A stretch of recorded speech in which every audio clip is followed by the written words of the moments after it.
Om Sadashiva Samarambam Shankaracharya Madhyamam Asmadacharya Paryantam Vande Guru Paramparam Eshvaro Guratmeti Murtibeda Vibhagne Vyomavda Vyapta Dehaya Dakshinamurtaye Namaha Sarva Vedanta Siddhanta Gocharam Tamagocharam Govindam Paramanandam Satguru Pranatosh Maha Om Shanti Shanti Shanti. Bem-vindos a mais um encontro dos Sutras Devocionais de Narada, olhados conforme o Vedanta ortodoxo, o Vedanta upanishádico aqui, na linhagem de Shankaracharya, refletindo em todos esses professores ao longo de todos esses milênios.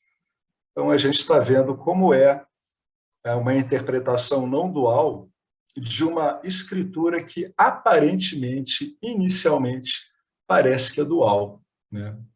Então, sempre teve uma querela dessa em cima do que se trata essa escritura.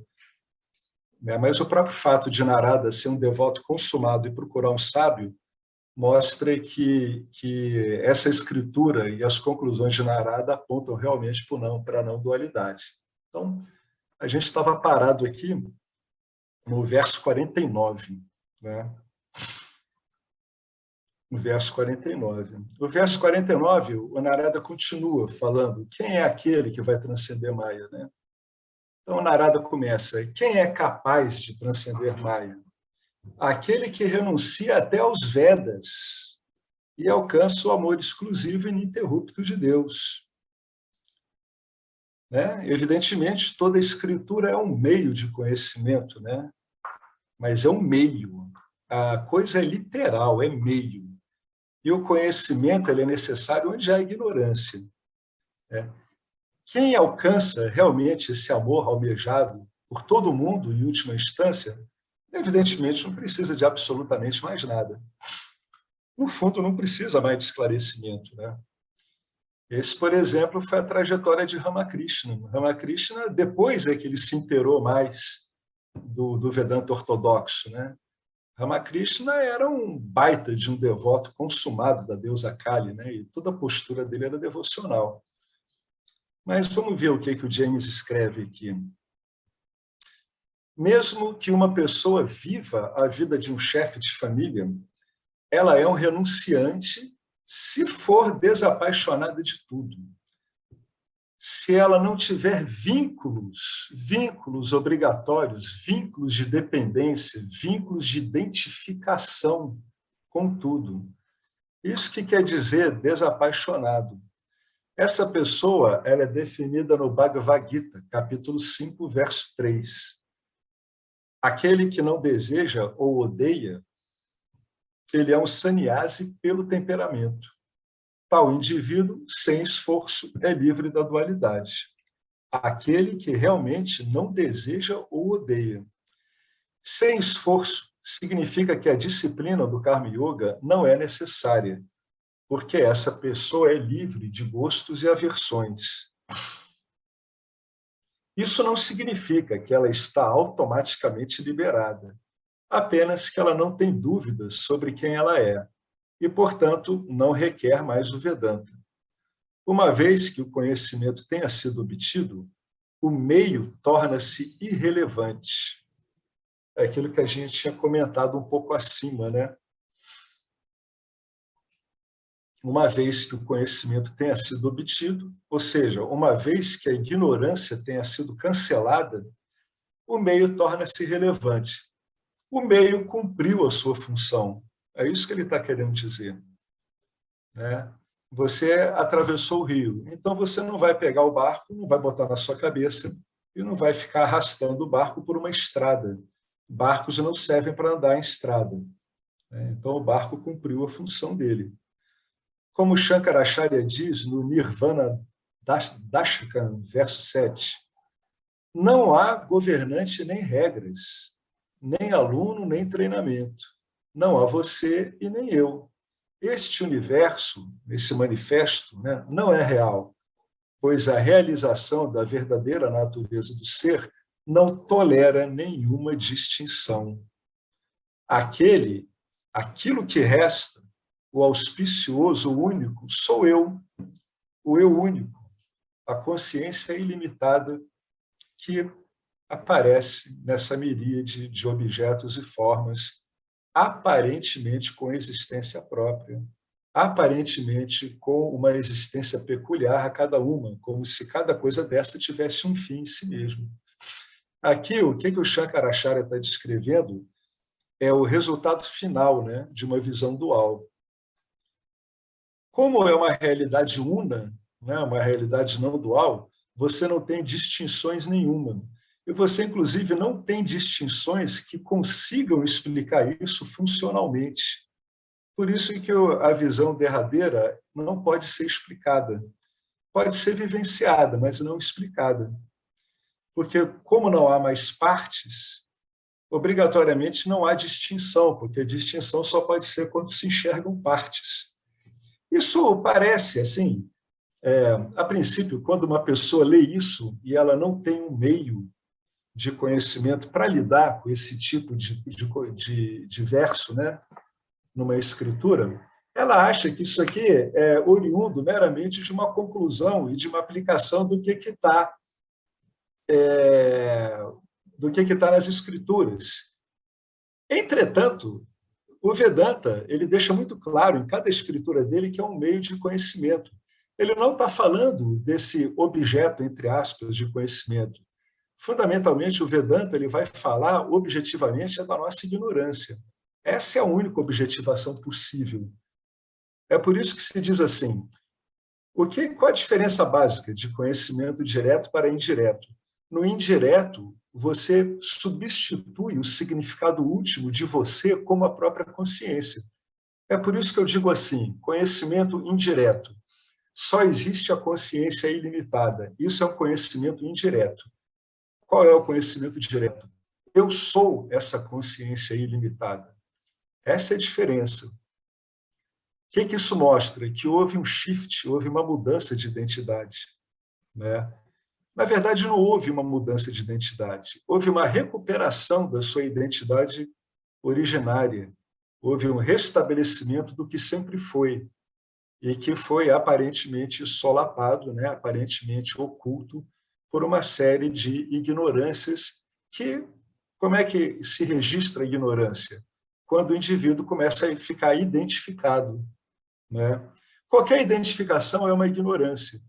Porque quando eu digo que eu sou consciência, eu não estou identificado com a consciência. Não, eu sou consciência, é outra coisa. Não há algo identificado com outra coisa. É que nem quando algumas pessoas perguntam assim, o que você acha de Deus? A pessoa diz assim, eu não acho nada, só tem Deus. Como é que eu vou achar de alguma coisa que só tem ela? É Deus achando alguma coisa de Deus, é isso? Repara como isso não faz sentido. Então, o efeito que isso tem na vida da pessoa, ele é total, ele é absoluto. Isso começa com uma compreensão, mas, naturalmente, isso vai, como ele gosta de falar, um bom apontador direto, que é o Rupert Spira, isso vai colonizando todos os veículos do indivíduo, né? Os veículos mentais, os sensoriais, os energéticos, os corporais. Tudo vai sendo colonizado, tudo vai sendo trazido em alinhamento com essa compreensão última, né?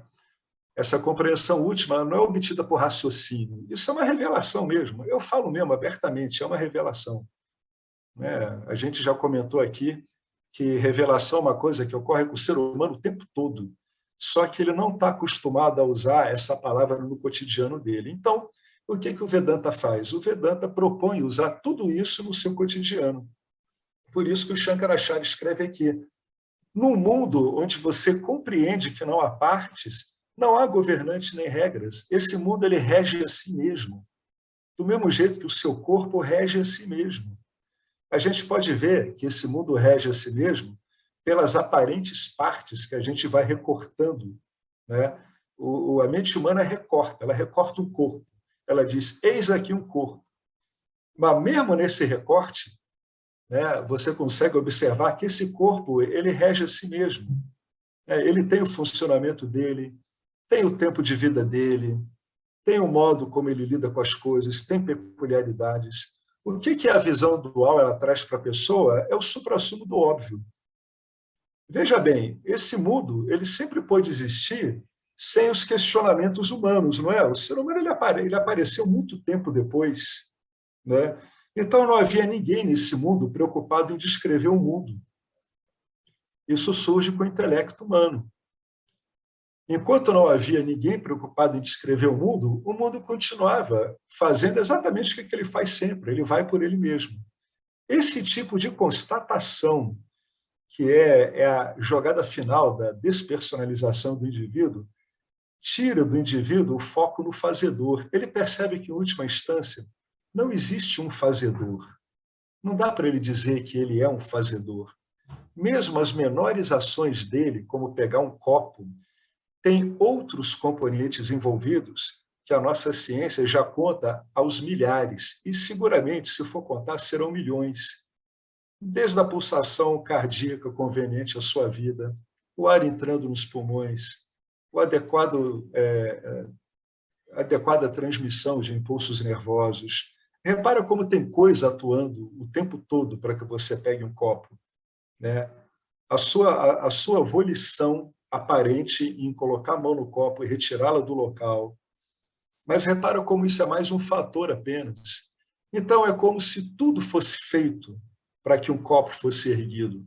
Tudo que está envolvido com isso. Esse copo ele é pousado em algum local. Veja bem, nada disso é tão óbvio assim. Isso tudo mostra que esse universo todo ele é pura consciência, se expressando de milhões de formas, inconcebíveis formas, inumeráveis formas, combinações impossíveis de serem entendidas profundamente. É importante que a mente do investigador perceba que uma compreensão da realidade última de modo a objetivá-la é impossível. É literalmente impossível, né? O que pode acontecer é que o ensino remova os obstáculos ao entendimento disso, que é para isso que serve um meio de conhecimento. É por isso que o Shankar escreve: não há governante nem regras, nem aluno nem treinamento, não há distinções, não há você nem eu, só tem um único eu. Tanto você quanto eu, na hora que vão falar de si mesmos, botam a mão no peito. As pessoas dizem eu, todo mundo diz eu. O Alexandre bota a mão no peito e diz eu. Marcelo bota a mão no peito e diz eu. A Estela também, por aí afora. Toda a linguagem humana tem esse eu. E esse eu, na verdade, a gente sabe que se refere ao eu único, à própria consciência. Esse universo não é real. Esse universo, ele é pura e simplesmente uma projeção, ele não tem realidade em si. Quando a visão dual fica clara, você vê esse tal desse universo aparente. Mas o que chama mais atenção naquilo que você está vendo não é esse monte de formas, esse monte de aparentes funções e distinções, não. É o que estaria, entre aspas, por trás. Mas, na verdade, isso vem, entre aspas, para frente. É uma mudança de compreensão. O que resta, né? Aquilo subjacente a tudo, permeando tudo, sendo tudo o que um dia pareceu existir por si mesmo, é o auspicioso, é o único, sou eu. É exatamente quando eu bato no meu peito e falo eu. Eu sou essa existência, ciente de si mesmo, eu vejo isso por mim mesmo, né? Eu sou a existência, a mesma existência que faz tudo existir. A árvore não existe, né? A luz não existe. A existência arvoreia, a existência lumeia, a existência humaniza, a existência nuveia, a existência seueia, né? A existência única. Quando uma pessoa se detém nessas bases comuns, né, isso pode levar o raciocínio dela a constatações muito interessantes, inclusive de que, pelo raciocínio, você entende que existe uma existência única. E por um entendimento profundo, que simplesmente aparece e é mantido pela mente que está treinada pelo Vedanta, por exemplo, você finalmente compreende profundamente que essa existência única também é a mesma existência na qual você existe. Tudo isso fica claro. A vida, ela passa a ser de um autoconhecimento assimilado. Isso é assimilar o autoconhecimento. É quando vira uma compreensão profunda na sua vida. E, a partir desse ponto, o amor ininterrupto ao ser prevalece. Não é preciso fazer nada para que esse amor apareça. E, na verdade, ele não tem como aparecer, porque ele já está aí. Uma vez desimpedido, isso aqui acaba aparecendo e sendo reconhecido. Uma vez desimpedido, o amor incondicional que você é, ele simplesmente passa a ser entendido, ele passa a ser visto, ele passa a ser compreendido como o motor básico de tudo o que ocorre em Nietzsche. A partir desse ponto, o amor ininterrupto ao ser prevalece. O sábio desfruta da alegria sem causa. Ele está livre do vínculo com os objetos e do deleite permanente gerado pelo autoconhecimento. Ele desfruta de um deleite, né? Será que esse sábio obtém a alegria do ser refletido ou do ser universal? Olha que pergunta boa, né? É uma pergunta gerada pelo modo como o sistema de explicação do Vedanta é montado.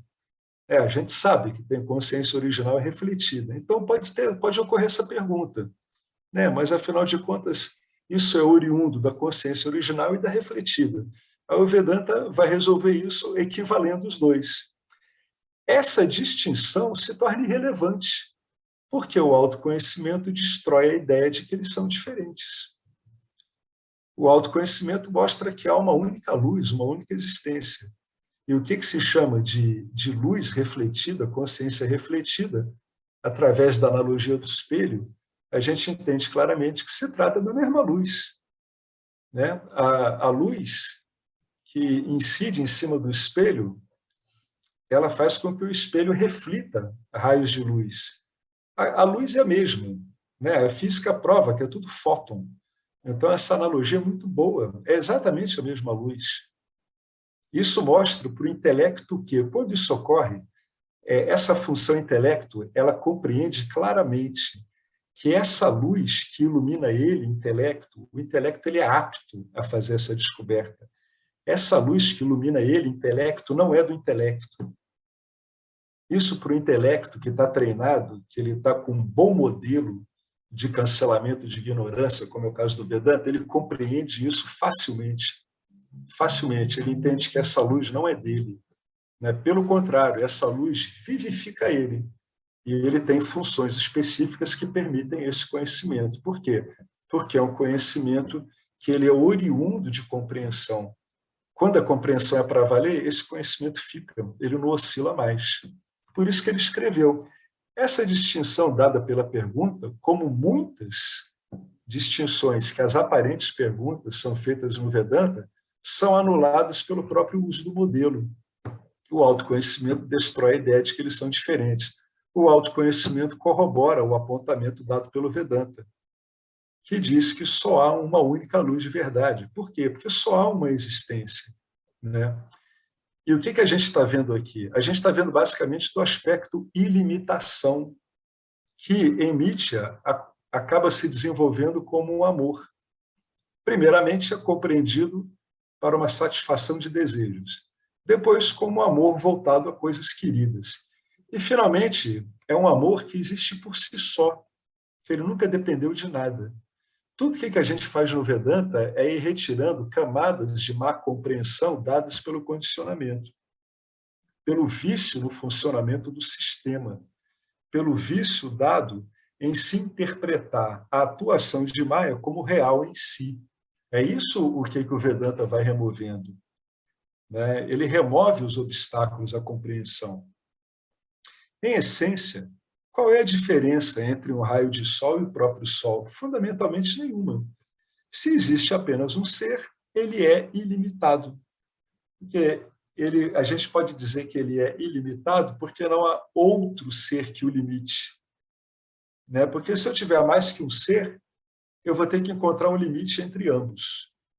Se ele é ilimitado, não há outro. E, portanto, ele é completo. Afinal de contas, algo se completa através de outro algo. E não é mais o caso aqui. A plenitude do ser de uma pessoa é o amor não dual. Olha que bacana. O que ele está querendo dizer aqui? Olha, o ananta, com T de tatu, de uma pessoa, aparece na manifestação como amor não dual. Né? Por que, de novo, está inserindo isso em Nietzsche? Porque é onde todo esse jogo de significados acontece. Né? Em Satya, somente, você só tem ilimitação por si só. Como é que isso aparece, que a gente já viu várias vezes em Nietzsche, né? Isso aparece embevecendo a sua atenção com foco direcionado. Esse foco direcionado é o seu interesse. E se olhar direito o seu interesse, ele é puramente o seu amor jorrando em direção a um objeto. A gente tem que inverter o significado em geral que é dado pela cultura da gente e por se deixar levar pela atuação de Maia, ou seja, entender que o que Maia aparenta mostrar é a realidade em si. O que Maia aparenta mostrar? Maia aparenta mostrar que cada coisa é em si mesma, né? Ela tem realidade em si, mas com o passar do tempo, o conhecimento ele questiona inicialmente a realidade dos objetos e aí ele vai voltando, não é? Ele mostra para você que o que você tem do mundo não é que você saiba o objeto, você tem representações do objeto, que são ideias, e finalmente ele reduz a ideia à consciência. Essa manobra é muito conhecida, por exemplo, pelo o yoga, né, tântrico da Caxemira, ele trabalha com isso, ele vai fazendo essas reduções, né? Então, isso é usado por várias escolas, né? Aí depende do enfoque da escola, o que ela quer com isso. No caso da gente, essas reduções é para tirar o que? A substancialidade desse mundo aparente, né? E, finalmente, quando você retira a substancialidade desse mundo aparente, o que você consegue entender é que é uma consciência que sabe de si. Resta saber aquela velha questão do amor, né? Então, entender que o amor ele vai por si mesmo, que ele não depende de nada, é a cereja do bolo final disso. Agora, repara que para uma coisa que aparentemente é tão delicada aparecer, você teve, para ficar tão clara, você teve que desfazer toda a ideia de concretude do mundo. Né? É isso que esse ensino trabalha. Ele desfaz os nossos entendimentos de concretude do mundo, incluindo aí no mundo a personalidade ao qual estamos associados, é chamado de jiva. Por isso que ele escreve aqui: a plenitude do ser, ananta, de uma pessoa é o próprio Ananda em Nietzsche. Por isso que você vê as escrituras, consciência é Satchitananda. Se você fosse falar algo da consciência, o que você diria? Você diria que é uma existência ciente de si mesma e ilimitada, né? E essa ilimitação aparece como que chamamos de amor. Todos conhecemos o amor, né? Por mais distorcido que esteja, a gente sabe o que a gente está procurando no mundo. Felicidade. Felicidade é um modo que nós temos para falar de amor, né? Alegria, felicidade, paz. Uma outra palavra que remete muito a esse amor é paz, né? No fundo, na nossa experiência diária, cotidiana, você não vai conseguir separar muito paz de contentamento, de amor. Vocês já repararam isso? Sempre que você diz de uma pessoa que ela é muito amorosa, verdadeiramente amorosa, pode prestar bastante atenção, tem um fundo de paz ali, né? Sempre tem isso. Tem um contentamento. E são, vamos chamar assim, impressões perenes que a gente tem contínuas. Para que tudo isso? Para o indivíduo ler. na experiência diária, o que ele é. Esse é toda a questão. O Vedanta vai mostrando, né, como você lê na sua experiência diária o que você é. Quando fica claro o que você é, você não precisa de mais nada para te orientar nessa experiência diária. Por isso que o Ramana Maharishi, que não era um sábio védico, mas depois ele leu várias coisas dos Vedas e o ajuste entre ele e os Vedas foi visto pela tradição que era total. Por isso que o Ramana dizia que para um ser liberto, ele citava uma frase de um Upanishad, né, que eu já li isso em algum Upanishad. Ele dizia assim: para alguém que é liberto, os Vedas têm tanta utilidade quanto uma poça d'água numa tempestade de monções, né? O Veda tem tanta utilidade quanto um grão de areia diante de uma praia gigantesca. É isso que ele está querendo dizer. E fica claro a ilimitação do indivíduo. Pronto, o ensino cumpriu sua função, né? Ele é elegante, ele é bacana, você pode revisitá-lo à vontade, mas ele cumpriu a sua função. Por isso que ele diz aqui, a plenitude do ser de uma pessoa é o amor não dual.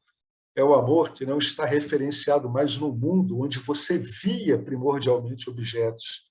Você agora está vendo apenas você, né? E você vê o efeito de ver você o tempo todo. Paz, amorosidade, contentamento. Em última instância, é o ser devotado a si mesmo. Nem isso é correto falar, né? Porque aí eu teria que decompor uma linha no espaço-tempo de um ser adorando a si mesmo. As dificuldades das palavras. Então, é melhor dizer amor não dual, né? É melhor do que dizer o que é. Por quê? Porque você tem uma referência. Você tem uma referência oriunda da nossa ignorância, que é o amor dual. Aí fica claro quando se diz assim, não, não é isso, é amor não dual, né? Ele não está direcionado a nada. Esse que é o macete, né? Não está direcionado, não há direcionamento, né? Não está visando nada. Por isso também que um efeito disso é que a sua atenção fica muito mais livre. Como você está totalmente satisfeito com você mesmo, a sua atenção passa a ser usada do melhor modo possível. Quando o quê? Quando é necessário. É o que Timayananda dizia, né? Você pega e larga. Quando você está envolvido numa ação em mídia, você vai lá, sua atenção captura um objeto aparente, lida com ele naquele evento do campo dármico e depois a sua atenção volta, entre aspas, ela volta para a fonte dela, né? Por quê? Porque ela basta a si mesma e não tem demanda do campo. A diferença é que quando não há autoconhecimento, a demanda do jiva é exercida sobre o campo, né? Para quê? Para se autossatisfazer. É uma crença. Quando o autoconhecimento é claro, o jiva atua sob demanda do campo. Olha a diferença das coisas. Você se torna funcionalmente quase o oposto do que você era. Aliás, você se torna operacionalmente o oposto, né? Vocês reparam isso, que você se torna o oposto, né? Por isso que se diz que o movimento sansárico ele é completamente incompatível, né, com esse tipo de constatação. Não há um meio termo entre eles. É incrível, mas é um ou outro. Mesmo quando você tem uma preferência, né, você tem alguma vassana, que na verdade o Vedanta deixa bem claro que sem vassana você não tem expressão em nitya.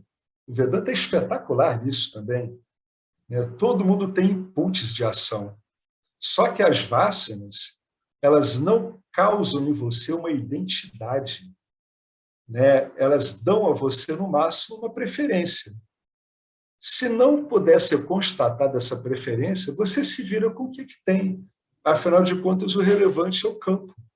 Isso fica claro. Afinal de contas, o campo é você. E o campo, você pode entrar no campo dos modos que o campo precisa.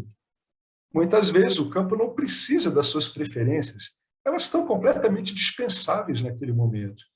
Precisa desse jiva atuando de outra forma, né? É o reino onde não há reis. É muito lindo isso, né? É um reino onde não há reis. Geraldo Vandré citava, né, isso naquela letra linda de Disparada, né? O reino onde não há reis. Não há partes. Eu não estou aqui mandando em gado, eu não estou aqui mandando em peão. Não, eu estou livre. Eu vivo no reino que não tem rei, porque eu não tenho nada sobre o que reinar. Eu estou falando de um reino em si.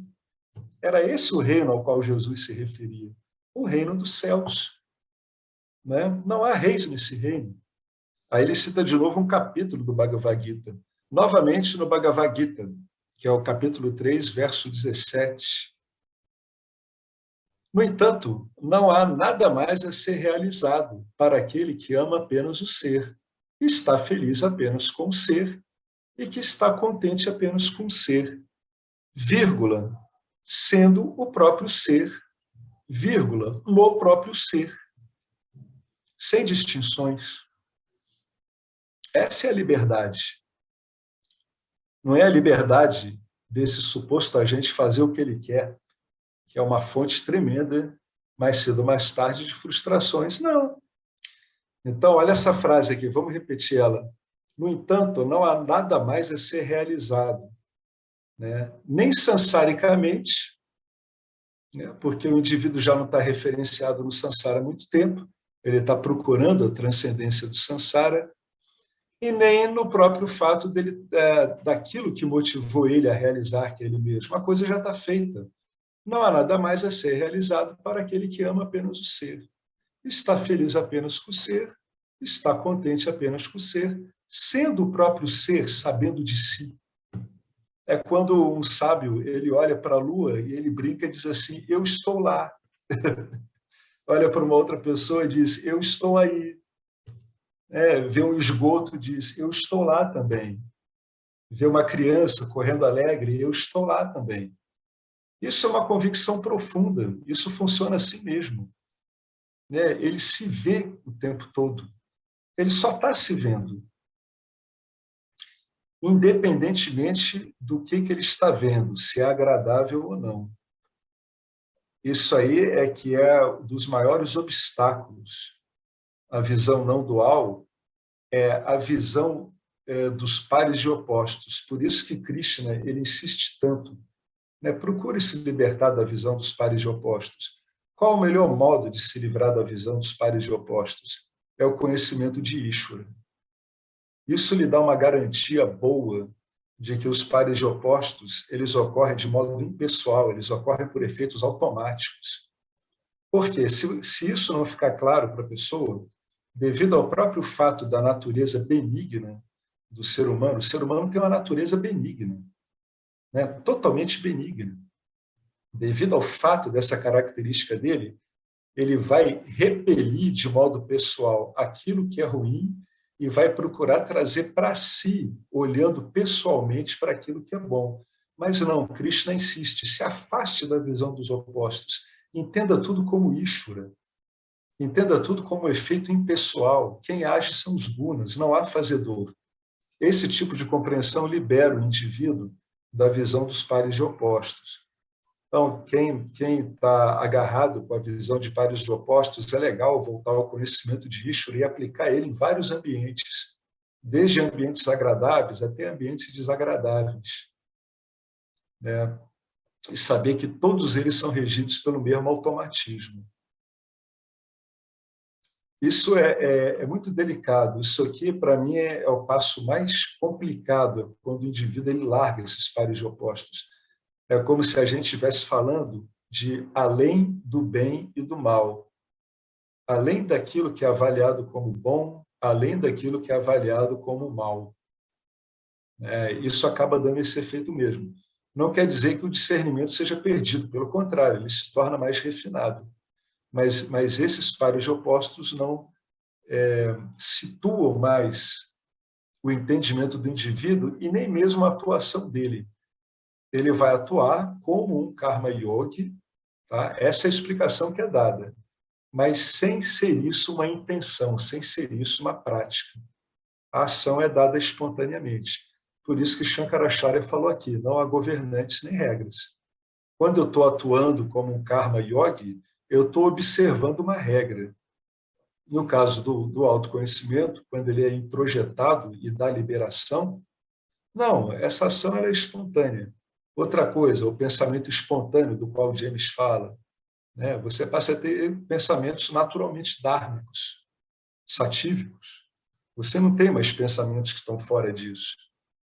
Esse reino, ele é uníssono, ele é coeso, é coerente. É só você olhar como é a vida. Ela é coesa, ela é coerente.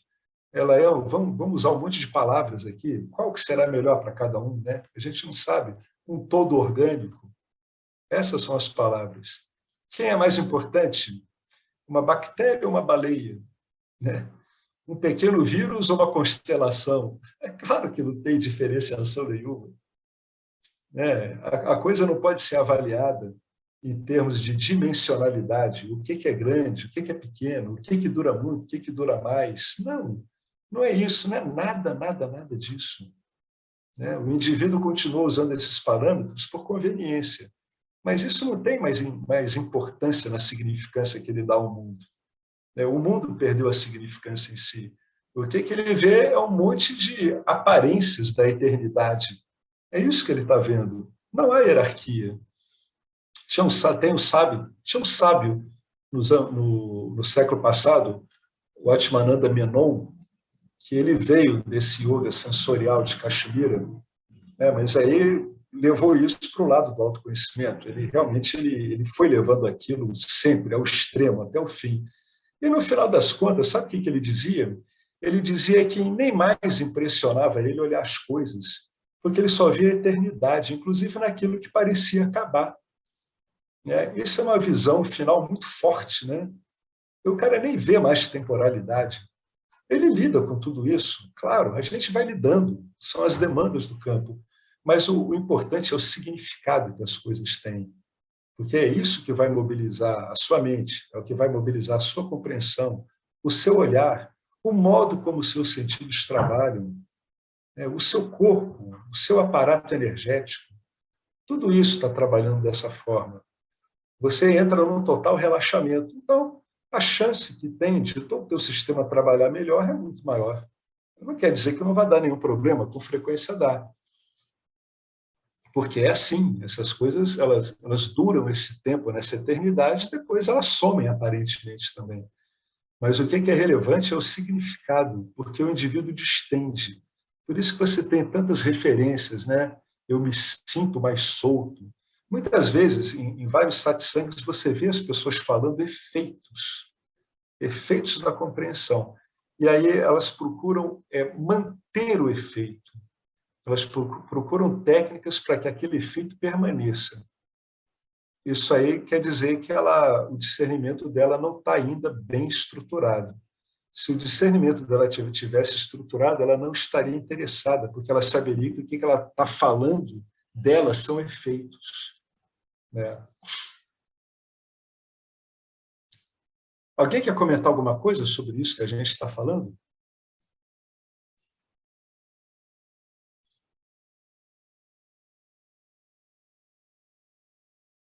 A gente está falando da verdadeira liberdade. Né? Liberdade não é você fazer tudo o que você quer. Quem é esse fazedor que quer fazer tanta coisa e por quê? Né? É simplesmente quando você sabe que você é a própria plenitude em si. Isso que é liberdade. Esse é o fim de todas as gaiolas, inclusive as gaiolas de ouro. Né? Por exemplo, uma gaiola de ouro é o indivíduo ficar buscando esses efeitos o tempo todo. O que ficou claro para mim é que o que muitas técnicas procuram referenciar no indivíduo são efeitos, são consequências, né, de compreensões que foram observadas em sábios, em pessoas autorrealizadas. Como os efeitos são bons, e fundamentalmente a pessoa ela é guiada pelo efeito, porque o efeito é que vai dar resultado na experiência dela diária, ela está querendo um resultado. Essa pessoa, se ela tiver abertura, ela precisa ser convencida a parar de prestar atenção na experiência e prestar atenção no que ela entende da experiência. Ela tem que ser orientada para largar a visão dela como experimentador para um conhecedor. Quanto mais conhecedor, menos vai se interferindo com a experiência. O que interessa é conhecer a experiência, não a experiência em si. Cada experiência tem um propósito, claro, né, no desenvolvimento kármico dos vivos, mas isso perde a relevância. O que é fundamental é conhecer a experiência. Que experiência? Qualquer uma. Porque quando você conhece a experiência como você mesmo. E você vai ver você mesmo em toda experiência. Esse que é a visão última na vida experimental, é essa. É que em cada experiência você está sempre vendo você mesmo, o tempo todo. Esse é o ponto culminante do conhecedor da experiência. Aí tem outras referências também. Por que eu estou falando muito isso? Porque esse tipo de orientação ele ocorre muitas vezes. E muitas vezes o orientador ele sabe do que está falando, mas a pessoa que está ouvindo fica confusa, né? Por isso que a gente tem que toda hora pegar esses efeitos e a gente vê que, na verdade, tudo isso é decorrência, para que a gente não volte a se enrolar na busca por um efeito agradável, que é uma tremenda de uma perda de tempo. Muitas pessoas que estão aqui com a gente, elas estão notando que a mente delas está ficando cada vez mais quieta, não fica? Ela não fica cada vez mais funcional? Né? Agora, isso é porque você quis que ela se tornasse funcional, é isso? Você quis que ela ficasse quieta? Não, você está pegando o efeito de um conhecimento que está ficando assimilado. Né? Por isso que o caminho é pelo conhecimento mesmo. É por isso que o forte aqui, de tudo que a gente fala aqui, é compreensão. Né? E a gente experimenta isso na nossa vida diariamente. Quantas vezes uma verdadeira compreensão de algo, não obstante os seus desejos, não obstante as visões que a gente tem de um determinado aspecto da nossa existência, quantas vezes esses efeitos foram suplantados pelo seu conhecimento de que não podia ser daquele jeito? Né? Quantas vezes isso ocorreu? A gente já comentou várias vezes. Essas funções a gente usa o tempo todo na nossa vida ordinária. Só que o envolvimento com a experiência é tão grande que a gente esquece que a gente é familiar a esse tipo de uso, né? De tão envolvido que está com a experiência. Ô, Alex. Opa, fala, Henrique. Boa noite, tudo bom? Boa noite a todos. Isso que você colocou, né, de conhecedor e o conhecer, até porque a gente não consegue separar o conhecer do conhecedor, né? Isso. É uma só coisa. É como, digamos, tentar separar o filme e a tela, né? É a mesma coisa, né? Então, a gente começa a perceber na experiência que o conhecer e o conhecedor é uma só coisa. E aí acaba, né? Aí acaba. Exatamente. É como se essa tríade se dissolvesse. Né? O Atmananda Meno ele dizia, se dissolve no conhecer. Né? Você não conseguiria mais decompor isso. Você não consegue mais se apoiar nessa construção, nessa divisão. Né? Funcionalmente, você pode usá-la, mas a compreensão mostra que é só um recurso que você está usando. É isso mesmo. Perfeito, Henrique, é isso mesmo. Não há como separar o conhecedor, o conhecimento e o conhecido. Eles ocorrem simultaneamente. Se eu tenho um conhecedor, algo está sendo conhecido. Por meio de quê? De um conhecimento. É a mesma coisa sensorialmente, né? Vamos ver uma abordagem sensorial. O Sansari ele diz assim: eu estou ouvindo o canto do pássaro. Eu é o ouvinte. Estou ouvindo é o ouvir. É o conhecimento trabalhando sensorialmente. Né? E o canto do pássaro é o objeto. Entretanto, uma análise muito simples vai mostrar para você que você não consegue separar aquele que está ouvindo daquilo que é ouvido. Se você conseguisse fazer isso, você só ouviria aquilo que você quer. Vocês já pensaram nisso? Se eu conseguisse fazer isso, eu só ouviria o que eu quero. Mas não, meu input sensorial ele é aberto.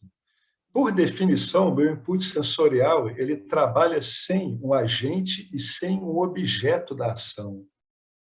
Mas acontece que, pelo truque de Maia, que te dá a impressão de ser um falso agente, o indivíduo ele diz, eu estou ouvindo. Ele faz duas sobreposições aí.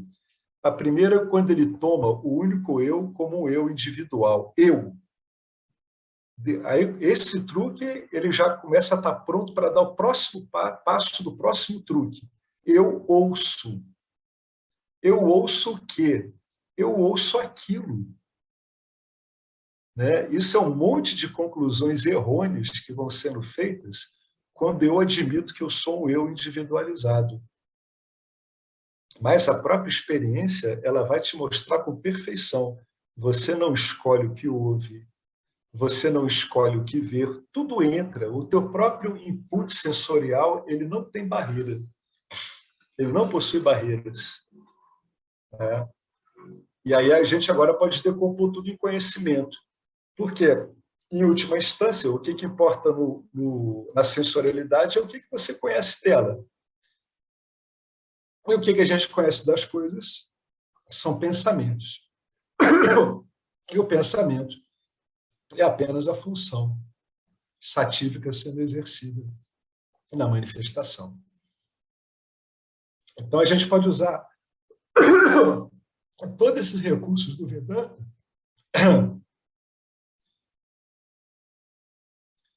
para a gente apanhar toda a nossa pessoalidade experiencial e reduzi-la meramente a um conjunto, né, em ação, em atuação, que não pode ser separado em suas partes. As partes são aparentemente criadas, só isso. Então, você pode explorar isso tanto pelo mero pensamento, no ato de conhecer, pela sensorialidade. Se está tendo um movimento energético também, você integra tudo do mesmo jeito. O seu próprio corpo também. O seu corpo não pode trabalhar sem órgãos, não pode trabalhar sem veias, sem ossos. Mas a gente separa por uma questão funcional, por uma questão de se virar no mundo com isso. Essas separações são apenas conveniências. Muito bom isso tudo, né? Então, o que a gente tem na nossa mão aqui? A gente tem recursos de despersonalização o tempo todo. Depende de como você usa. Né? Ou um Sansari vai personalizar tudo isso. Mas quem está estudando a experiência, estuda assim. O efeito do estudo da experiência é despersonalizá-la. Se você está avaliando uma experiência e ela continua personalizada, aí você tem que olhar com cuidado o que você está usando. Obrigado. Aí você tem que olhar com cuidado como você está usando o ensino. Né? Porque o efeito da avaliação da experiência, do entendimento da experiência, é a sua despersonalização em relação a ela. Você pode avaliar pelos efeitos. Ou seja, você está usando tudo que você tem em prol disso. E tem recursos, tem condições para fazer isso. Aí aqui o James ele vai tocar em outro assunto. Vale a pena repetir que as muitas escolas devocionais heterodoxas não advaitas não vêm dessa forma, porque se dirigem a indivíduos tamásicos que não gostam de disciplina. O que é uma escola devocional heterodoxa? É uma escola que ela não está baseada nos Upanishads. Não há essa base de realidade não dual dos Upanishads, elas não são aceitas. Por exemplo, uma escola heterodoxa que trabalha com Vedanta e que não aceita a autoridade Upanishad. É um movimento para a consciência de Krishna, o Hare Krishna. Eles não aceitam os Upanishads como uma referência. Já o Vedanta ortodoxo, ele é todo baseado nos Upanishads, todo ele. Tudo que você vê de Vedanta é desdobramento de Upanishad, todo. Não há nada que não seja um desdobramento do Upanishad. Tá? Aí o James fez um comentário aqui. Quando ele fala de indivíduos tamásicos, ele está querendo dizer que são pessoas que não estão exercendo a faculdade de discernimento, a faculdade de discriminação. Elas estão, naquele ínter, exercendo outros tipos de funções, né? Mas o que ele quer dizer basicamente tamásico aqui não quer dizer que sejam pessoas que não façam nada. Ele está falando de pessoas em termos de compreensão, né? Pessoas que teriam essa faculdade não acionada. Essa faculdade é potencial, ela está em todas as pessoas, mas eles não estariam acionando, não estão interessados nesse tipo de função. Ali é mais uma função devocional. O devoto ali ele é bastante passivo, né? Ele recebe aquele dogma, ele introjeta aquele dogma e ele vê os efeitos do dogma na vida dele, que são efeitos bons, diga-se de passagem, né? Então, é um comentário que ele não tem um qualificativo, né? Ele só está esclarecendo. Essas escolas desvalorizam o Karma Yoga. Por quê? Porque você só pode fazer o Karma Yoga de verdade quando você tem uma compreensão. Karma Yoga quer dizer que você abriu mão de um entendimento que você tinha, que os frutos das suas ações cabem a você. Esse que é o cerne do Karma Yoga. Eu abro mão dessa coisa que eu estou agarrando. Não, eu ajo porque eu quero os frutos da minha ação. Não.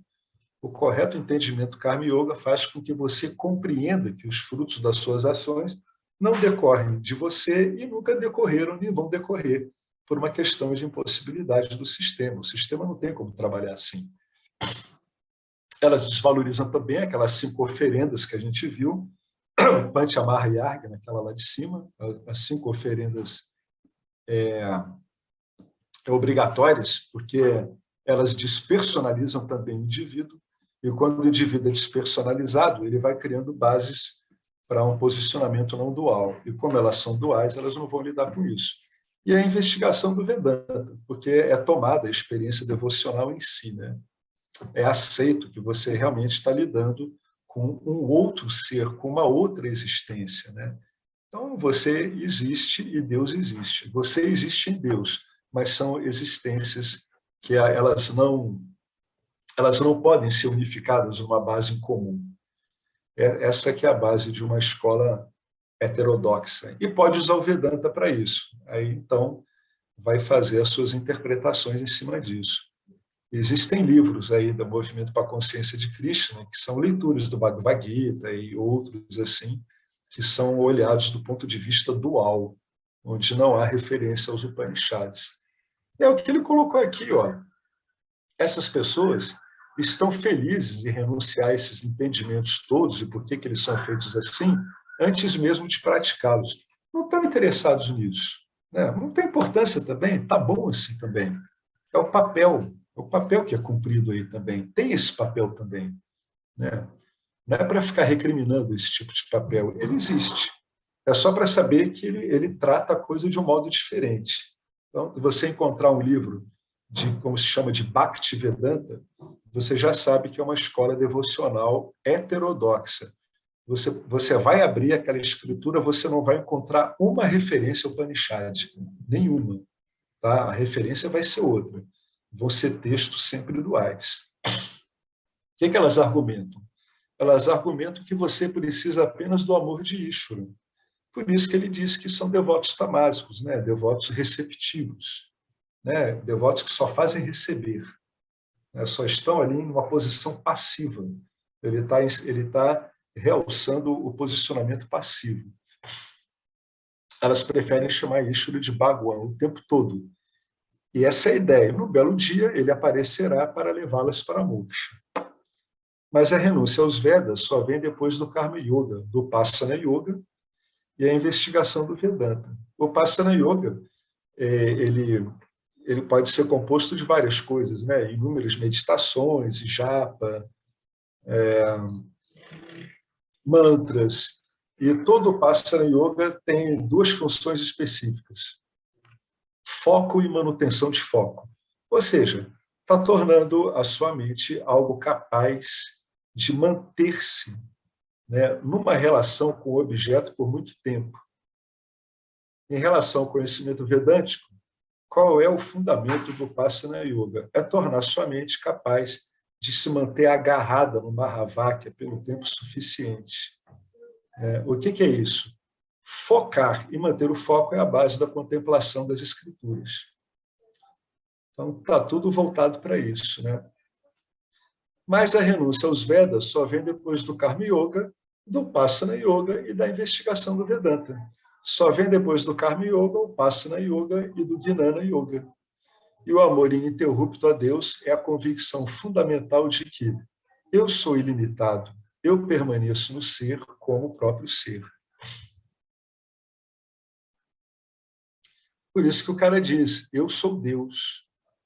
É engraçado, né? Dizer que eu sou Deus é o óbvio do óbvio, né? Dizer que eu não sou Deus é admitir que eu sou uma outra existência além de Deus. Isso é um contrassenso até em escrituras dualistas, né? Só não tem Deus? Então, como é que eu vou estar a parte disso? Bom, alguém quer comentar alguma coisa sobre isso? É bacana essas referências aqui, nessas escolas heterodoxas, né, que usam Vedanta, para a pessoa entender a coisa quando ela entrar em contato. Por que eu estou falando isso? Porque uma coisa dessa pode ser muito útil, né? Eu já falei uma vez que eu tive um professor de Tantra Yoga, é o Tantra branco, Tantra da mão branca, que ele foi aluno do Dayananda. E uma hora ele estava tão envolvido, estava numa investigação, numa luta de pressupostos, de conclusões tão feroz, que o Dayananda mandou ele, disse mesmo, olha, chega, você vai ficar um mês cantando mantra com essa turma devota do UAU. Não quero ver você aqui por esse tempo. Você vai ficar lá, vai cantar, vai cantar, vai cantar muito o tempo todo. Depois, daqui a algum tempo, você volta. Porque o Dayananda viu que ele estava saturado, ele estava precisando realmente do componente devocional. Eu acho que o Dayananda enxergou nisso, que estava faltando um componente de devoção. Mesmo que fosse dual, mesmo que ele construísse, né, provisoriamente, de modo consciente, algo ali apontando para Deus. E nesse caso aí seria uma prática devocional. Então, por que é legal? Porque quando você sabe disso, você pode também lidar com isso de modo proveitoso, né? Sem entrar no mérito da prática das pessoas, você pode usufruir o que elas têm de bom. Né? Olha que coisa elegante, né? Claro que você não vai chegar numa roda dessa e não vai dizer, né, que para você não há diferença entre você e Krishna. Você não vai falar essas coisas. Não vai estar lá para ficar cutucando as pessoas. Você vai estar lá para estar compartilhando com eles, né, aquela alegria, aquela postura de devoção, né, de confiança total. É útil, é interessante, é bacana. Às vezes a pessoa está investigando e ela nota que está faltando isso. Né? Ela nota, pô, está faltando uma base de devoção aqui. Como é que eu começo? Vamos começar pelo que eu tenho à minha mão. Eu tenho um local onde tem prática devota dual. Então, vamos fazer uma prática de devoção dessa conscientemente, sabendo o que a gente está fazendo. Né? Certamente, ao executar a prática dessa, o indivíduo vai lidar, inclusive, com várias projeções dele que recriminam esse tipo de prática, que é uma boa oportunidade também para ele investigar esses posicionamentos e ver que eles são inválidos, né? Porque esses posicionamentos, em geral, eles invalidam, né? Eles estão lá para invalidar alguma prática, e ele investiga e vê que a questão não é essa, não é para invalidar nada. O Vedanta não invalida nada, o Vedanta ele vai usando o que está no alcance dele. Né? Por isso que o Dayananda falou para esse meu antigo professor, ele disse, vai lá, vai passar um tempo cantando com os devotos. Ah, mas eles são duais, eles não aceitam os Upanishads, não tem importância. Você vai lá fazer, você sabe o que você está fazendo. Qual é o problema? Né? Vai lá fazer um treinamento com eles, vai ver como é que é bacana uma devoção dual assim, né? Entregue, plena. Né? Vai lá ver como é que é, bacana. Mas não vale lá uma vez só, você tem que ir lá várias. Né? Até que todas as suas camadas de defesa com aquilo, de projeção, sejam anuladas pelo uso do próprio conhecimento, como você está aprendendo aqui. E é útil, eu fiz isso. Né? É eficaz, cara, funciona mesmo. No começo você se sente um capenga, né? Porque parece que está fazendo uma coisa toda esquisita. Parece que está se contrariando. Não, não é nada disso, não tem problema nenhum. Você pode escolher os belos benefícios de uma prática dual que você faça de modo consciente. Está ótimo, está perfeito. Alex, na Oi. terça-feira, no encontro de terça-feira do Gita, com o Fábio, nós vimos sobre tapas, né? E uma das tapas era você caminhar, tá? No sentido, vamos dizer, horário, para leste, sul, tá? E girando sempre mantendo a direita. Então, ou num templo, ou através de Tiruvannamalai e tal. E é isso aí, quer dizer, se for ver, não é um Gnana Yoga, mas é uma etapa para a tapa é uma etapa para você purificar, né? Isso. A mente, exatamente, entendeu? É interessante isso daí. Que a gente fica tanto no Gnana Yoga e não acaba nem, né, se dando conta muito disso, mas tem esse ponto. A outra coisa que eu vou te falar, assim, essa questão aí dos bhaktis, né? O pessoal do Ramakrishna, né? É um estágio devocional, né? Que nós vimos, você se lembra? Sim, Né? sim. É isso Sim, aí. claro. Tá. O que eu percebi, porque eu já vi algumas aulas, logo quando eu conheci o Vedanta, então você começa a procurar um monte de coisa, e eu tive a oportunidade de ter contato aí através do YouTube de umas aulas sobre Bhaktis, né? E o cara lá que estava ministrando, ele, vamos dizer, com uma posição preconceituosa em relação ao Vedanta. Na hora que ele falou, eu falei, pô, o cara não sabe o que ele está... E, por outro lado, ele tem um conhecimento, você vê, grande, é um erudito no conhecimento do hinduísmo, vamos dizer. Mas o cara não captou, você vê que ele não captou a essência do que é o Vedanta, o Advaita. Ele falou com ar, assim, vamos dizer, de menosprezo mesmo, sabe? De colocando assim, eu falei, poxa. E eu, por outro lado, é um cara que tem um conhecimento enriquecido, né? Informativo, erudito né? Do hinduísmo. Então é interessante você ver isso daí.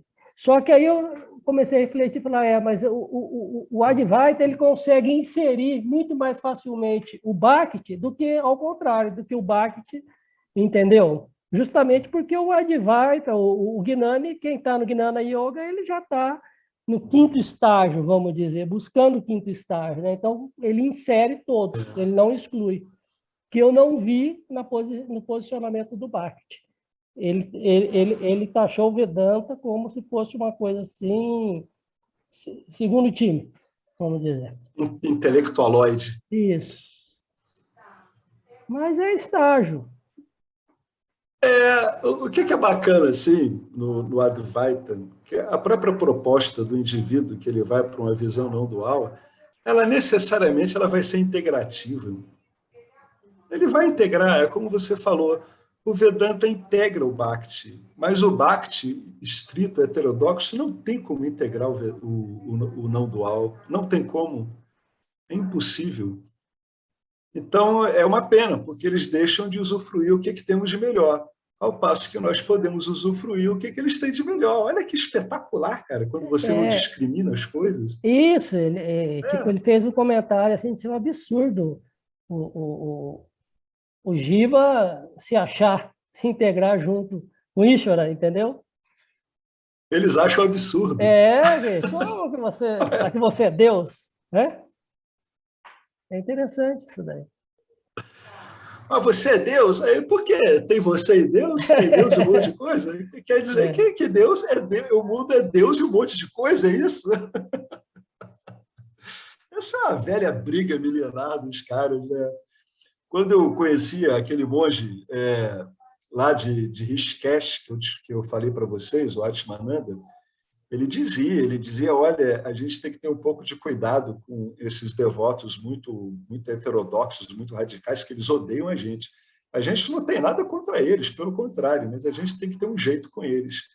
Porque o pessoal de Ashram, não dual ali, eles majoritariamente se vestem de laranja, né?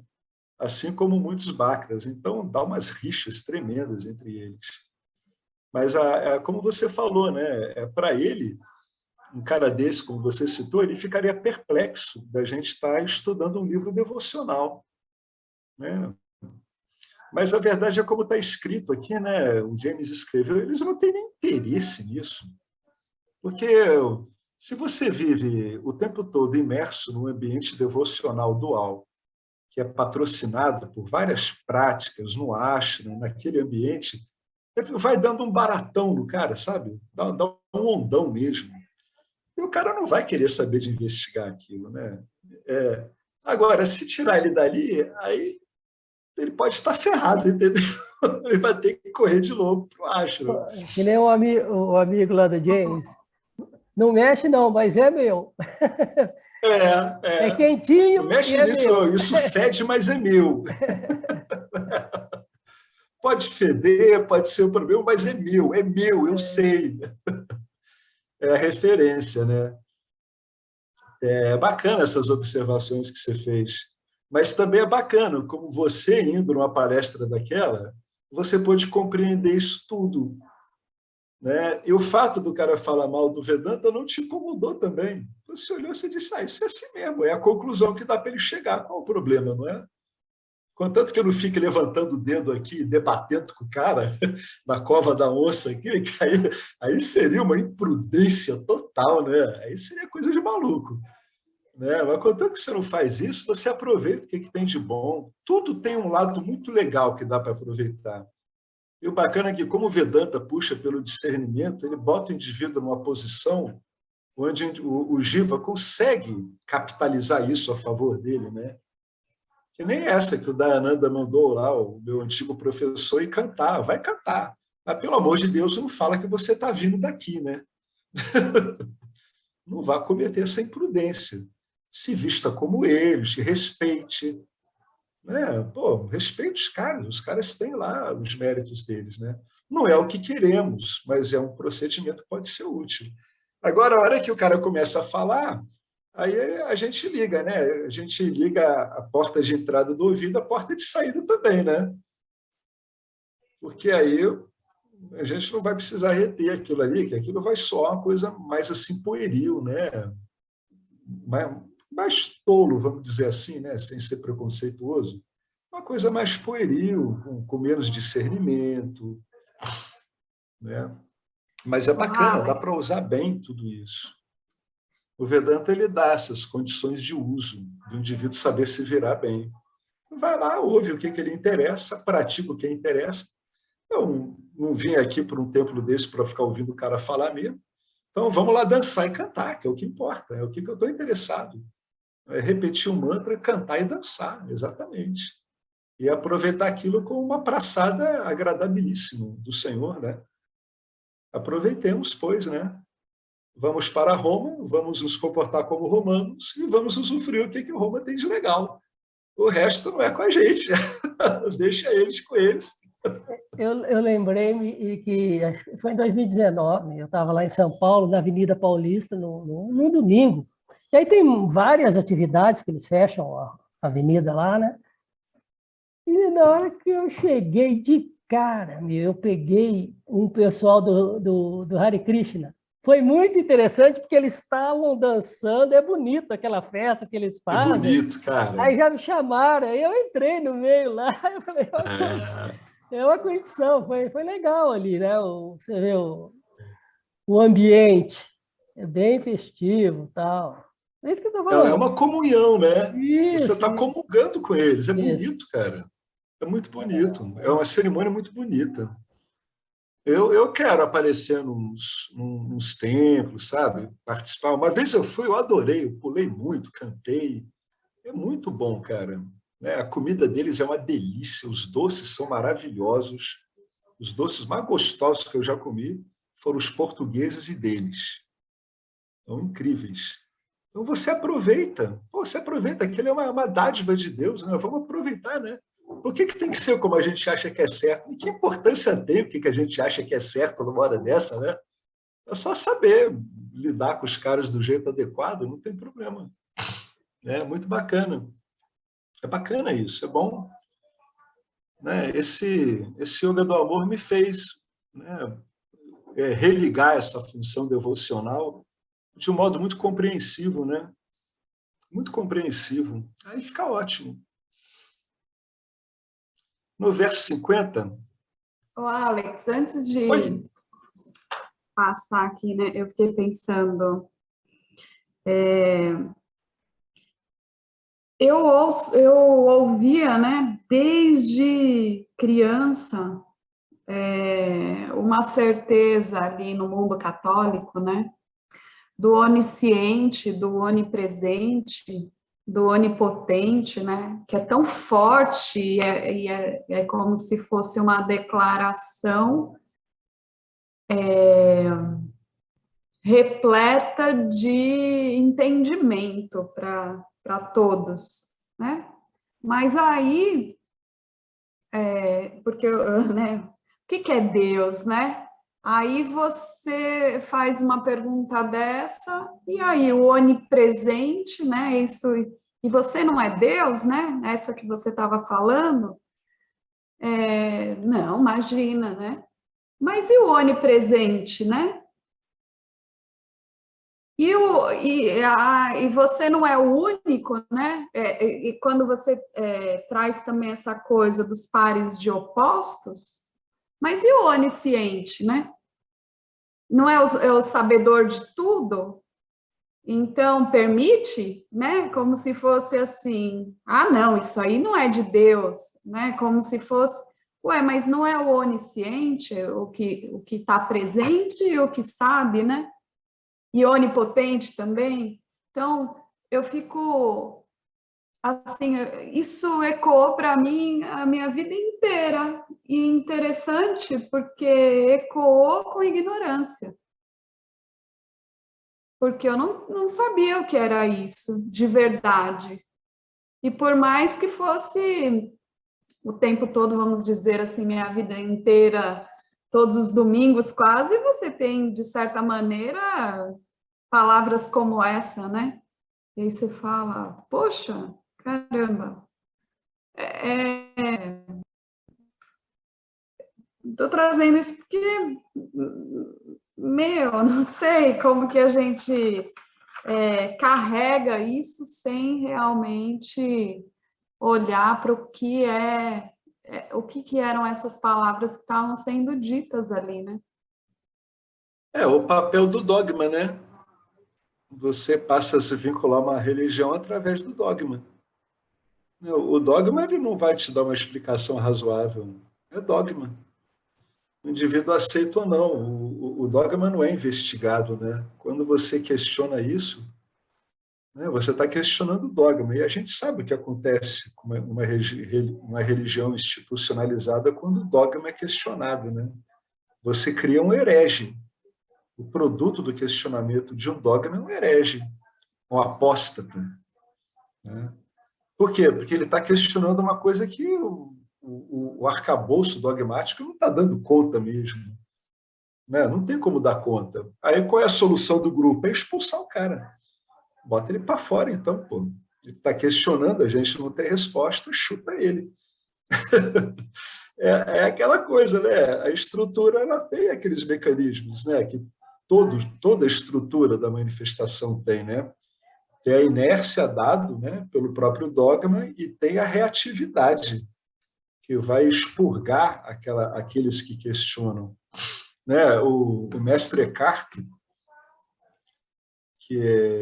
acho que ele viveu aí pelo século XV, XVI, ele foi condenado pela igreja. Ele só não foi executado ou cumpriu uma pena numa prisão ou morreu mesmo, porque ele teve uma morte natural antes disso. Né? Realmente, o posicionamento, os textos dele, os sermões dele, eles detonavam os dogmas da igreja. Então, ele foi invariavelmente condenado, não tem jeito. Só escapou disso porque teve uma morte natural antes. Senão ele ou ia para a cadeia ou ia para algum tipo de execução mesmo. É o motivo pelo qual os sacerdotes crucificaram Jesus também, né? Ele estava desafiando dogmas muito sérios ali, então foi punido exemplarmente. Por isso que, quando a gente lida com uma estrutura dogmática, a gente tenta ver o que ela tem de bom, né? Ou seja, a gente não lida com o dogma, deixa o dogma intacto, vê o que tem ali, que você pode usar a seu favor, compreenda, não levante poeira e saia francesa, pô. Tá perfeito. Para que vai tumultuar a cozinha dos outros, né? Cozinha tão bonita, né? Comeu tanta coisa boa. Pô, deixa eles cozinhando, é bacana. O Vedanta é muito lindo, né, cara? Ele acaba abraçando tudo. E ensina o indivíduo a abraçar tudo, né? Olha, aqui você vai de um jeito, aqui você vai de outro, vai com um jeitinho. O dogma da fé no cristianismo, e aí você vê a fé, o Shrada, né? No Vedanta, né? Como que é diverso. A Shirada é um voto de confiança dado conscientemente enquanto eu faço o meu trabalho, para ver se o resultado do meu trabalho bate com o que as escrituras estão falando. O Vedanta é todo consciente, né? O tempo todo. Mas esse voto de confiança, ele vem justamente porque você vê uma aparente veracidade naquilo que está sendo apresentado para você. Sim. É diferente do que a gente, culturalmente, do cristianismo, que é passado para a gente, né? Que é uma coisa mais dogmática, impositiva, né? Não te coloca já um medo, né? Se você não crê. É interessante isso. É legal ver isso, sabia? Isso é uma coisa, que não foi o que o Jesus quis passar, mas os homens, né? Fizeram, os né? homens a igreja, passaram. vamos dizer assim. A principal base de sustentação do dogma é o medo, né? Ele não pode ser desafiado, senão o indivíduo cai em danação. Então, qual é a principal guna usada aí? É tamas mesmo.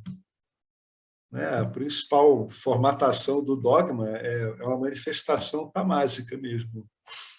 É inerte e é ameaçadora. Ela está velando um questionamento. Né? Não pode ser questionado. Por que não pode ser questionado? Porque é frágil. Né? Não tem resposta. As conclusões são todas muito simples. Por que você não pode questionar um dogma? Porque o dogma não se sustenta por si. Por isso que dá tanto racha nas religiões. Né? Porque tem uma hora um grupo questiona determinado dogma e rompe. Foi assim com a Revolução Protestante, e muitas outras, né? Com o neopentecostalismo também. São dogmas que vão sendo rompidos, porque o dogma ele pode ser desafiado, né? Só que ele tem um preço para a instituição quando ele é desafiado. Mas a gente aqui no Vedanta, nós somos conhecedores, né? Conhecedores amorosos, digamos assim, ou amorosos conhecedores, dá no mesmo. Então a gente não está interessado em brigar com nada, né? A gente tem um modelo, tem um mapa, que é um mapa muito seguro, muito sóbrio, muito consistente, né?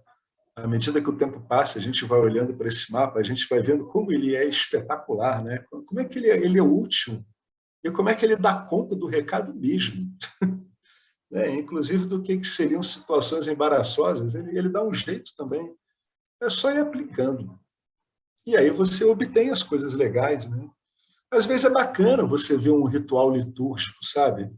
Uma vez eu tive, na época, foi uns 2 anos antes de eu encontrar o Vedanta, eu fui no mosteiro gigantesco em Portugal, esqueci o nome daquilo, é um clássico deles, esqueci o nome, mosteiro não sei o quê, gigantesco. Poxa, era uma coisa linda ver tudo aquilo, sem dúvida, foi erguido com muita devoção. Né? O cuidado ao talhar aquelas pedras, as salas belamente decoradas, né? Um trabalho longo, feito com muita dedicação. Era tanta devoção que eu me emocionava. Não que aquilo, dogmaticamente, tivesse efeito em mim, mas aquela entrega, aquela dedicação dos monges me deixou profundamente emocionado. Era muito bonito. Vale a pena. Eu vou ver se eu me lembro aqui desse mosteiro. Aí eu até falo para vocês no encontro que vem. Vale a pena. Eu fiquei lá uma manhã toda, e metade da tarde. Eu não queria ter pressa de sair dali. Eu fui lá para ficar lá mesmo. E isso aí, que efeito isso tem, né? Isso, de uma certa forma, aciona uma função tua devocional, que muitas vezes está escondida, como a minha estava, né? Já há tanto tempo, meio abandonada, jogada no canto ali, tristonha. Quando entrou ali, ela se acendeu de novo, né? Ela apareceu com uma profunda admiração pela entrega daqueles monges. É lindo, o local é belíssimo, belíssimo, vale a pena, sei lá, ficar lá o dia todo mesmo, andando muito devagar, com muito cuidado, de uma sala para outra. Fica? Em Portugal, em Lisboa. Estou tentando me lembrar aqui, de repente aparece aqui, quer ver? Deixa Deixa eu ver se aqui sai o nome. Vale a pena, quem for, é bacana. Ainda mais com uma base de Vedanta, pô, caramba, você vai ter uma chuva devocional aí. Deixa eu ver. São recursos que a gente tem, porque todas essas funções a gente tem.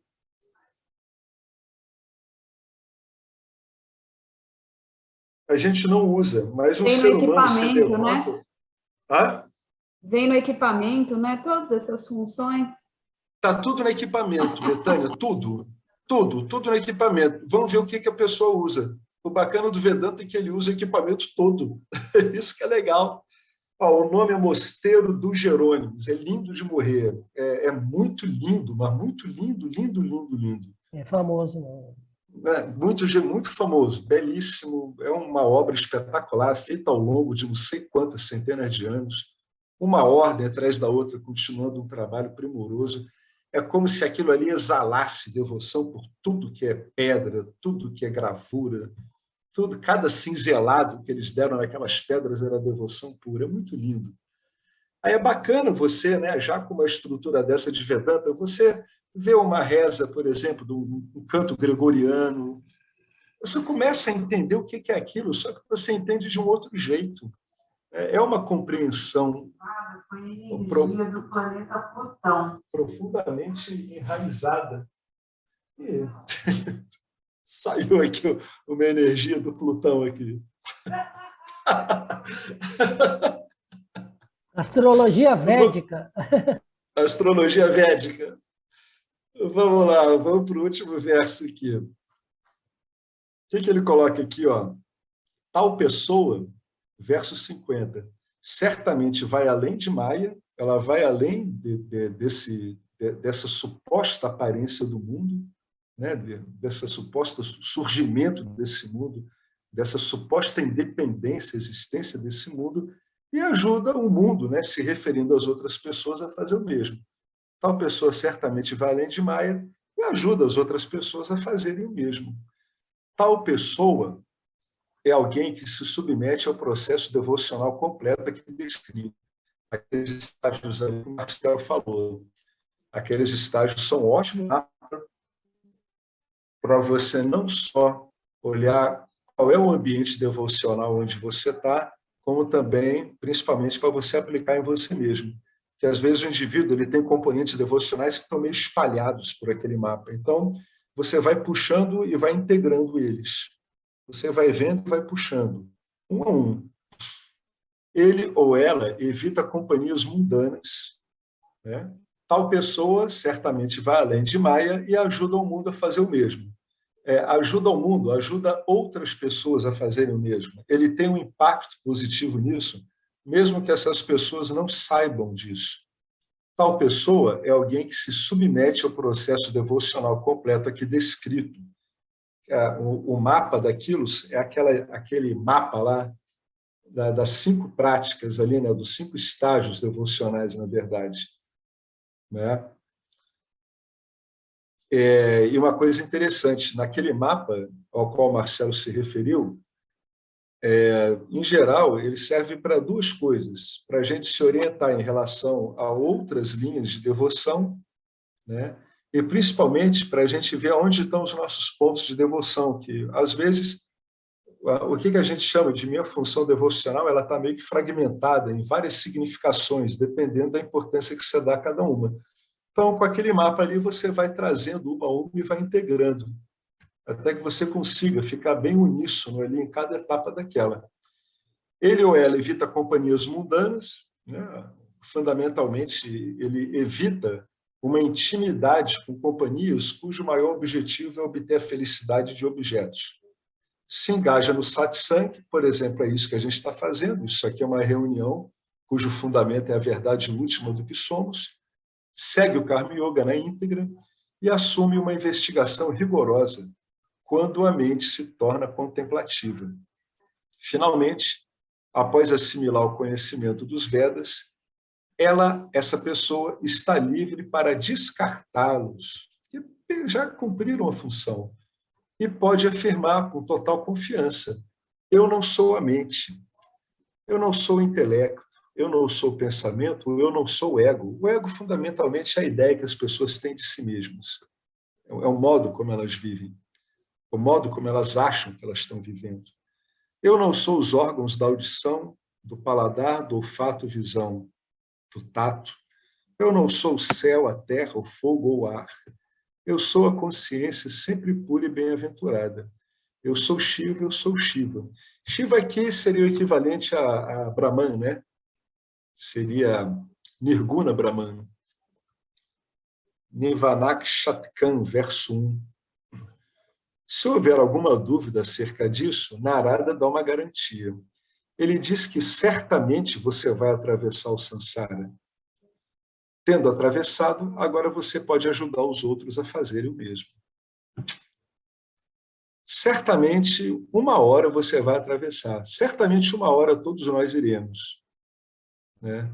Mesmo que esse grande número de que iremos atravessar não esteja aqui nessa sala. Estou falando da humanidade toda, né, que está vivendo atualmente nesse momento. Certamente, uma hora, todos aqui vão atravessar. Que estão aqui nesse DX de tempo e espaço, aqui nesse planeta, vão atravessar esse Sansara. Nisargadatta Maharaj falava a mesma coisa. Isso é inexorável, mais cedo ou mais tarde, vai alcançar o Jiva e vai ser como o Curso em Milagres diz, você não tem opção nenhuma. Você tem a opção de ficar postergando isso. Ou seja, você tem a opção de enrolar. Agora, não de evitar a sua real natureza. Enrolar, você vai enrolar e vai ter uma carga kármica por causa disso, não se iluda. Vamos abrir o jogo. Então, você pode se complicar voluntariamente por um tempo. Agora, inexoravelmente, você vai ser tracionado de volta à sua origem. Não tenha a menor dúvida quanto a isso. Isso é certo. Por isso que Narada diz que certamente você vai atravessar o Sansara. E quando você atravessa, invariavelmente, você ajuda de alguma forma, estejam os outros conscientes ou não, a fazerem o mesmo em algum momento da existência delas nesse orbe aqui. Beleza, gente? Então, encerramos o capítulo 4, capítulo 3, e a gente começa o capítulo 4. Alguém quer comentar alguma coisa? Um belo capítulo, né?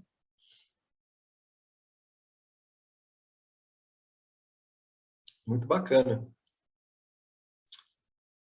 Então, não tenho a menor dúvida, todos serão alcançados pelo braço do que são. Tentar fugir disso, pode tentar, sei lá. Quer ficar brincando, brinca, qual o problema? Tem consequências, mas também qual o problema com as consequências?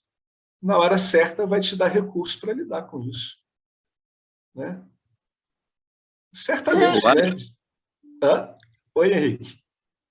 Só um comentário, né, a respeito desse negócio da mente, né?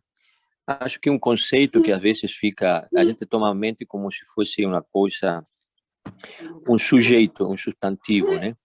Na verdade, a mente é uma atividade, né? Igual que, por exemplo, agora esse trabalho, né? O trabalho, onde está o trabalho? O trabalho é uma atividade, né? Então, se a gente vê a mente como apenas uma atividade da própria consciência, você começa a entender a lidar melhor com ela. Quando a gente pensa que a mente é algo independente, quando pensa que a mente é um sujeito, digamos assim, uma entidade, né? Aí a gente dá uma maior importância à mente, né? Eu acho que fica mais difícil até lidar. Quando se a gente vê a mente como isso, como apenas uma atividade da consciência, uma contração, né, da própria consciência, a gente pode lidar melhor com isso, dessa forma, né? Eu acho que... E outra coisa também, né? Eu acho que quando esse negócio de conhecer e conhecedor, se a gente toma, por exemplo, essa prática de estar consciente, de ser consciente, né? Ou seja, é como, digamos, quando você estica um elástico entre dois extremos, né? Se você tira a atenção né, um extremo, o elástico naturalmente ele volta para o relaxamento, né? Então, se a gente tira a atenção desse objeto, porque a mente, eu acho que uma projeção, a sensação, né, não sei se isso é correto, é da consciência para tomar consciência, para tomar conhecimento do objeto.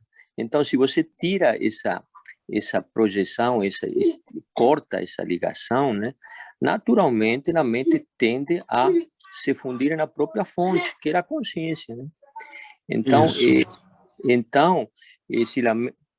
porque esse negócio, eu acho que temos, digamos assim, talvez, né, até uma vez eu li algo sobre isso do Balsekar, né, de que tem duas mentes, digamos, essa barulhenta, né, e na outra mente que, como se chama, ela, como digamos assim, é o container e o conteúdo, né?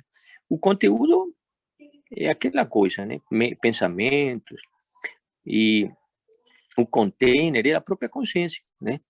Ou seja, ver dessa forma, eu acho que ajuda um pouco, né, nesse sentido de estar consciente de ser consciente, tirar a atenção do objeto, né? Porque sempre a gente puxa a atenção para um objeto, quando deixa, tira de um objeto, passa para outro, passa para outro, passa para outro. Isso. E aí a gente tentar quebrar essa tensão, né? Porque é uma tensão, né? Uma tensão que a gente está constantemente, né? Eu acho Por isso que a gente fica esgotado, né? É um trabalho, né? Uma um trabalho ingrato, né?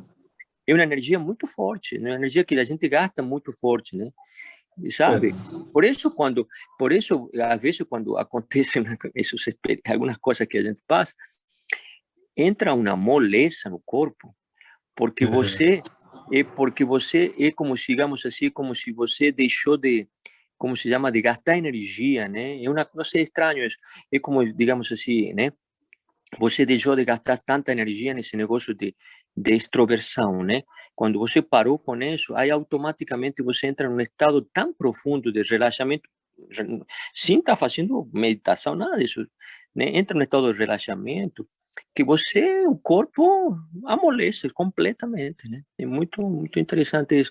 Então, não sei, esse é meu comentário, né? Que às vezes a mente veio para mim agora, né? Que a gente pensa que a mente é uma coisa, um sujeito, não, a mente é uma atividade. É atividade. E como trabalho, Inclusive, na verdade, para a gente dizer que a mente existe, a gente faz uma inferência a partir da atividade. Aí você diz, não, isso existe, eu estou inferindo a partir da atividade. Eu estou lembrando, é atividade de lembrar. Aí você diz, pô, isso é da mente.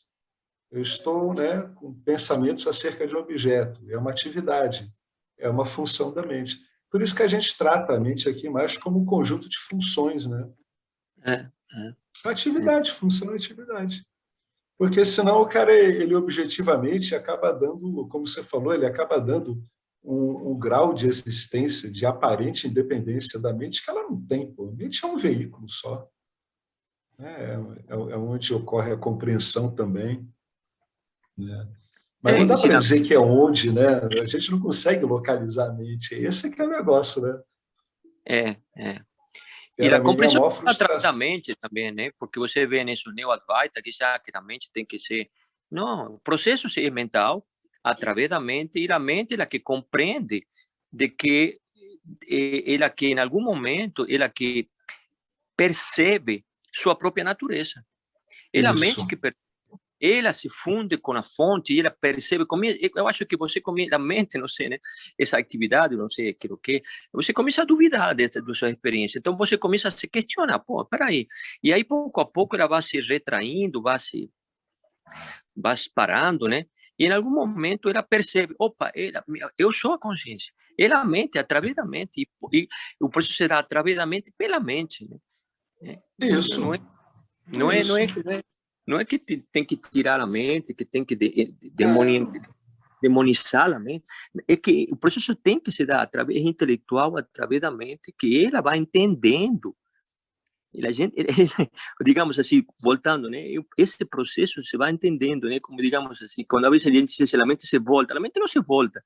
A mente não é que se volta, porque não é de voltar para a consciência. A vezes mas a mente como que ela vai se como se diz, absorvendo na consciência, né? E ela vai entendendo que ela é a fonte, a natureza dela é consciência, né? É como Ela a onda. entende que ela é consciência. É consciência. É uma ferramenta que entende isso, né? Ela é capaz de... É que nem um programa, né? Uma inteligência artificial. É uma boa analogia, fazer analogia da mente com uma inteligência artificial mesmo. Compreende-se através dela.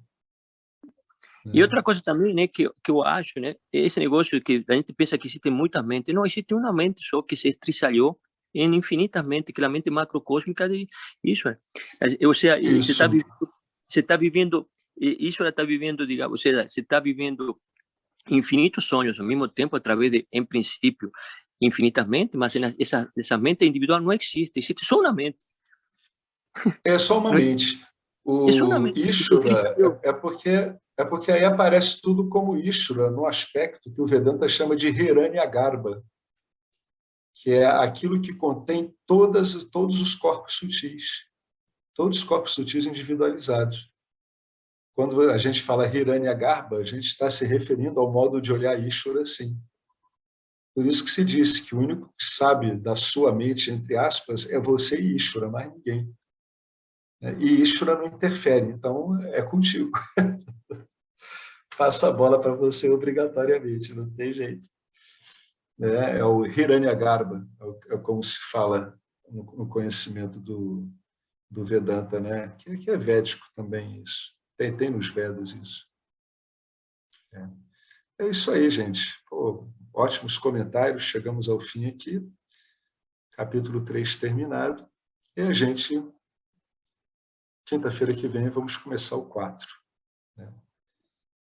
Então, esse capítulo transcorreu como os meios para descobrir a devoção. Então, o que o indivíduo faz? Ele vai apenas descobrir, né? Já existe. Aqui tem todos esse monte de recursos. Então, a pessoa lê isso aqui de novo e começa a jogar na vida prática dela. E descobre mesmo. Né? Cada um vai descobrir aquelas entradas que lhe são mais favoráveis. Né?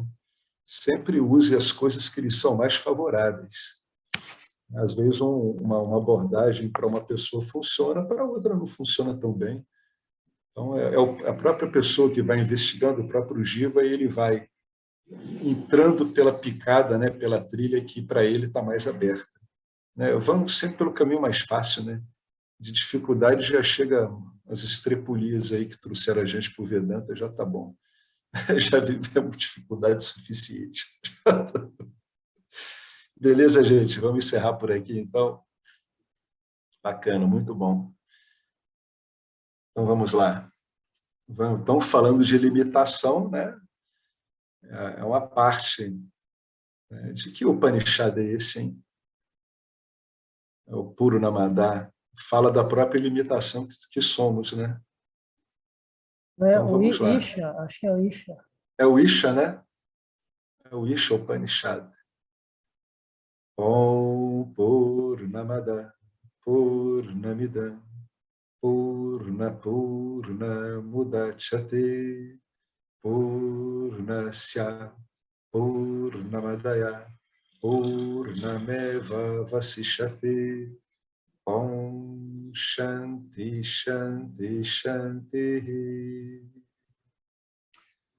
Gratidão Ishvara, gratidão Vedanta, a toda essa linhagem ortodoxa de professores e alunos, e a tudo que estamos podendo viver e constatar através disso, que pura e simplesmente se trata de nós mesmos. É isso aí, gente. Com relação, né, às doações, aquele que puder doar e achar que cabe a doação, doe. Na página do Vedanta tem os meios, né? Na página da gente no Facebook tem como doar a quantia que a pessoa achar necessária. Ou doar com trabalho, doar com, né, com alguma coisa. Tá joia? Se não puder doar também, tá bom também. Não tem galho nenhum. Joia, gente.